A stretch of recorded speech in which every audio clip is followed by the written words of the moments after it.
Hi, everyone. Welcome back to Daily Easy English Talk. I'm Emma. And I'm Jack. Thanks for joining us. Today, we're looking at something super useful. Oh, yeah. Yeah, tools for, asking for someone's opinion effectively. Right. Getting real insights, not just noise. Right. Cutting through the clutter. Exactly.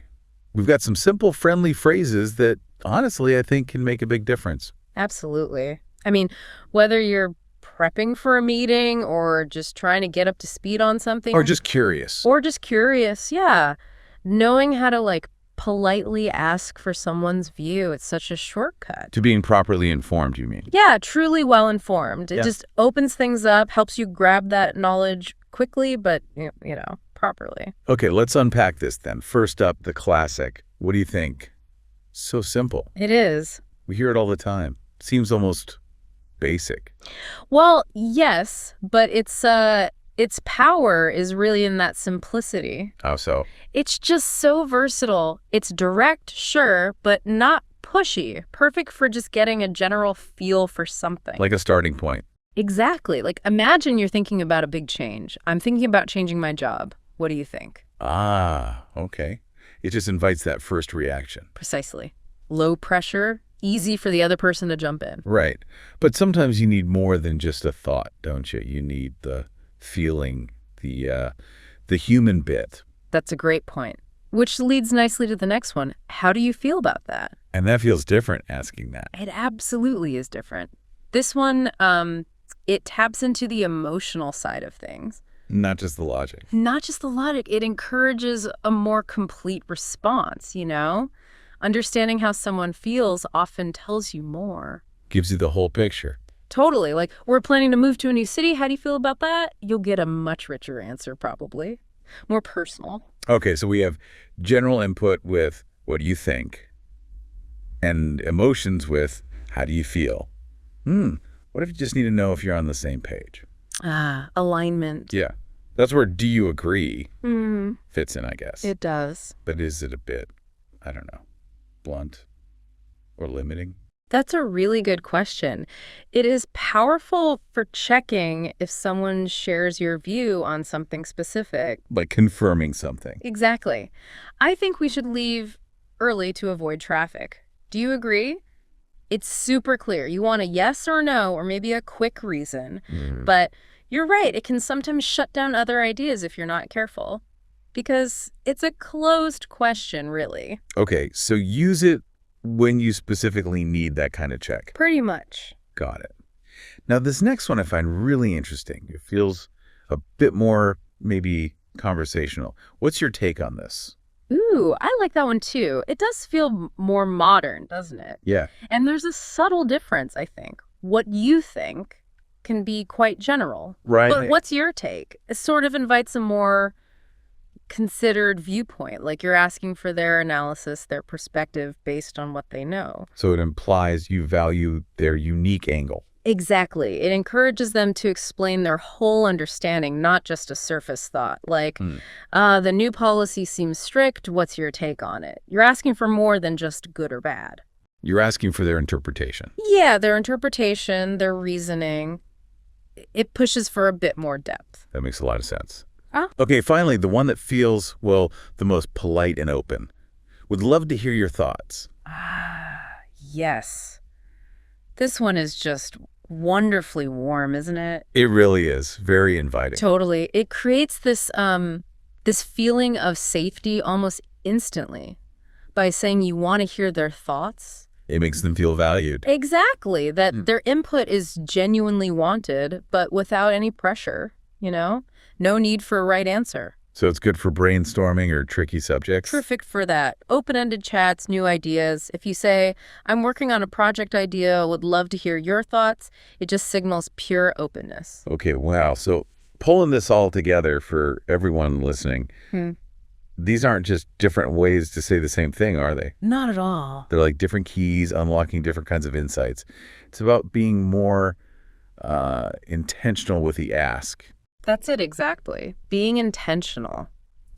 But choosing the right phrase, you really empower yourself to get diverse perspectives, understand things more deeply. And make better decisions, ultimately. Right. So the challenge is, try them out. Don't just default to one question. Mix it up depending on what you need. Yeah. Okay, so we've dug into these 5 core phrases. We know what they mean, why they work, some of the nuances. Now, this is where it gets really practical and hopefully quite fun. We're moving into part 2. Putting these phrases into practice, we're going to do some mini conversations, some quick role plays to show you exactly how these phrases can slot into real life chats and instantly make them better. Remember, we're aiming for natural dialogue here. And after each little exchange, one of us will kind of unpack why that specific phrase worked so well right then and what it actually achieved. Okay, first scenario. Let's imagine one of us is thinking about a really big decision, a proper life choice, a fork in the road situation. Okay, so I'm really thinking about studying abroad next year. It just feels like such a huge step. Exciting, yeah, but honestly, a bit terrifying too. Wow, okay, that is a big one. That sounds amazing, though. Yeah. What do you think would be the biggest challenge you might face if you did that? Okay, stop there. So in that little exchange, asking, what do you think is the biggest challenge? That's different from just saying, wow, cool, or even, what do you think in general? Mm-hmm. It's specific. Exactly. It guides the conversation. It invites me, in this case, to focus on a really critical aspect, potential difficulties. It helps me structure my own thoughts, actually. And it helps you give more targeted, useful advice. It kind of signals, okay, I hear the excitement, but I'm also ready to think practically with you. Let's look at the hurdles. Right. It shows you're willing to engage with the complexity. Yeah. It makes the conversation immediately more productive, moves it past just the initial buzz into real consideration. I remember trying to decide between jobs once, and someone asked me what's the biggest challenge with each? And it totally shifted how I saw them. That's a perfect example of how it focuses the thinking. Okay, scenario number 2. Let's imagine 2 people sorting out logistics, maybe for an event or a work project. But remember, logistics often involve people's experiences. Right, okay. So for the new team member onboarding day, we could kick off with the main company overview presentation. You get the formal stuff done, then maybe do the interactive workshop bit, and finish with the informal team meet and greet. How does that sound? Okay. That's definitely one logical sequence. But I'm just thinking about how overwhelming the first day can be. How do you feel about maybe switching that around? Starting with a really relaxed icebreaker activity first before we hit them with the big corporate presentation. Right. So let's unpack that. How do you feel there instead of just what do you think about the order? Good question. It's because the order of activities in something like an onboarding day isn't just about, checking boxes efficiently. It hugely impacts how people feel, their comfort levels, their energy, how receptive they are to the information later on. Totally. First impressions matter. Exactly. So by asking about feelings, you're prompting your collaborator to consider that human element, the emotional flow, the experiential side of it, not just the technical sequence on the agenda. And that usually leads to a much better, more harmonious plan, one that feels good for the participants, not just one that looks neat on paper. It shows you prioritize their experience. Yeah, focusing on participant feeling. It's so crucial for making things actually stick, for engagement. Okay, third scenario. Let's dive into teamwork, specifically collaborating on something creative. Maybe a design. Okay, I've been tweaking this website banner design all morning. Honestly, I really think this latest version, the one with the stronger font and the darker background, it just looks miles better than that first attempt we had. Way more impact. Yeah, no, I'm with you. I agree. The overall vibe is much stronger now, definitely more impactful. But just zooming in for a sec, the call to action button. Do you agree with keeping it bright orange? I wonder if it clashes a little with the new background. Okay, good example. So what's happening here? Do you agree isn't just about the whole design anymore? We already established that broad agreement. Right. We drilled down. Exactly. It's used to zoom in to focus on one specific detail, the button color. It ensures we're aligned not just on the big picture, but on the nitty-gritty elements too. And that's so important in creative work, right? Prevents those situations where you think you're on the same page, but then discover later you had totally different ideas about the details. Oh, yeah. Been there. Costs time and energy. It does. So this is about building that consensus step by step, piece by piece, making sure every component gets a nod, builds a really solid foundation for the final piece. Nice. Incremental alignment. Okay, scenario 4. Let's shift to talking about, say, current events, reacting to some news. Wow, did you see the headline just now? They've actually passed that new local bylaw starting next month. No more gas-powered leaf blowers allowed in the city at all. Whoa, really? That's a pretty significant change, especially for landscaping companies. I bet it's been talked about, but wow. What's your take on that? I'm curious how you think it'll play out. Okay, unpacking this one. What's your take on that? Why does that feel right here? It signals, doesn't it, that you're looking for more than just good idea or bad idea. Yeah, like you want their analysis. Exactly. It acknowledges that a policy like banning leaf blowers, while maybe seeming simple, probably has, ripples, complex implications. You're inviting the other person to share their full perspective. What are the pros, the cons? Who benefits? Who might struggle? What are the unintended consequences? Right, getting into the weeds, so to speak. Yeah, maybe. It's an invitation for a more nuanced, considered discussion, one that might reveal different angles or impacts. It essentially says, I value your critical thinking on this complex topic.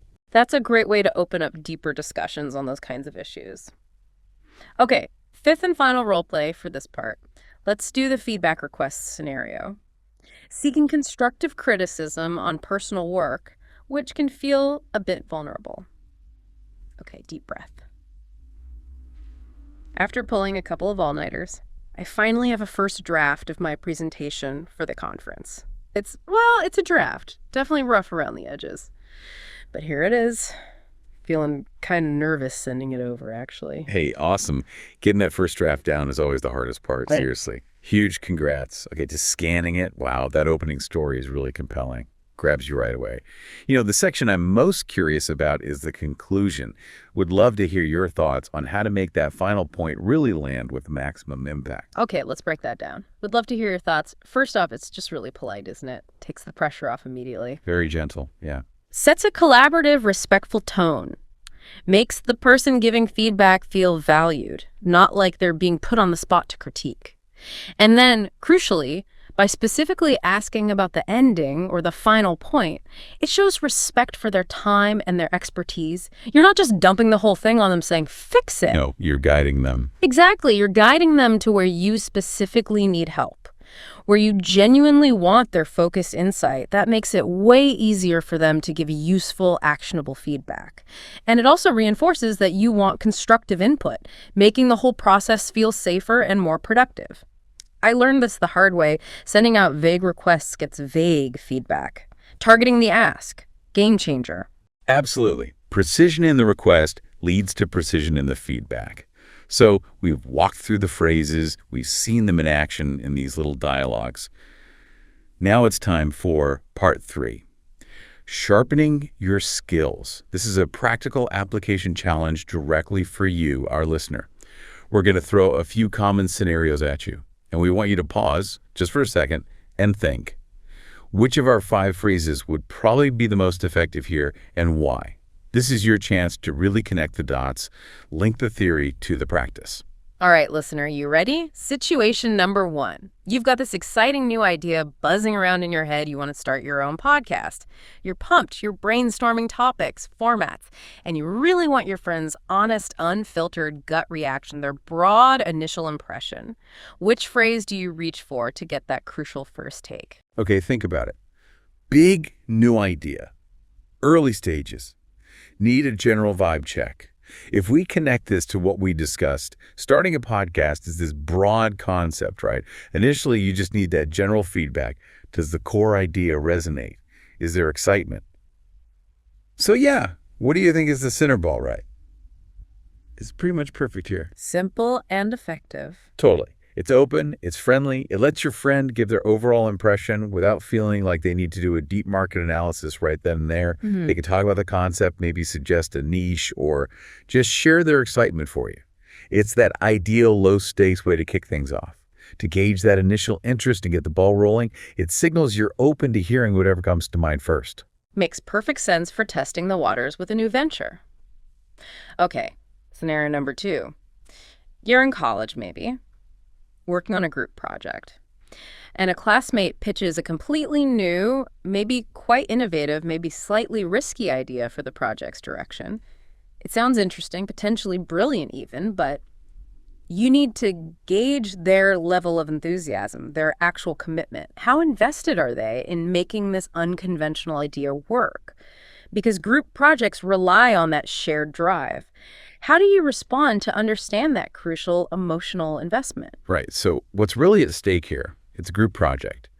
A new, maybe challenging idea. It's not just about whether the idea is logically sound or technically feasible, is it? No, buy-in is huge. Exactly. It's about the passion behind it, the commitment, the emotional energy someone's willing to put in, especially if it's their novel idea. So how do you feel about that? Becomes incredibly insightful. It digs deeper than just, is it a good idea? Yeah. It tries to uncover their emotional connection. Are they genuinely excited and ready to champion this, or was it just a fleeting thought? Understanding the why behind the pitch. Precisely.